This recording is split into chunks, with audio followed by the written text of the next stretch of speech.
सर्दी खोकल्याचा त्रास सुरू झाल्यानंतर अंग दुखणे, डोके दुखणे, ताप येणे, घसा दुखणे, नाक वाहणे यांसारखी लक्षणे दिसायला लागतात. अशा वेळी हा उपाय 2 ते 3 दिवस नियमित करा, तुम्हाला आराम वाटेल. या आणि अशा अनेक घरगुती उपायांच्या माहितीसाठी आरोग्यदायी आयुर्वेदला लाईक आणि फॉलो करा. यासाठी एका भांड्यामध्ये 1 ग्लास एवढे पाणी घ्यायचे आहे.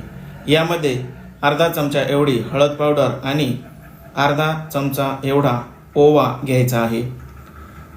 आपापल्या वयोमानानुसार आणि आपापल्या पचनशक्तीनुसार ओव्याचे प्रमाण कमी जास्त तुम्ही करू शकता. यानंतर यामध्ये चवीनुसार गूळ देखील घ्यायचा आहे आणि हे सर्व व्यवस्थित उकळवून घ्यायचे आहेत. सर्दी पडशाच्या इन्फेक्शनच्या सुरुवातीच्या काळातच असे काही सोपे घरगुती उपाय केले तर हमखास रिझल्ट मिळतो.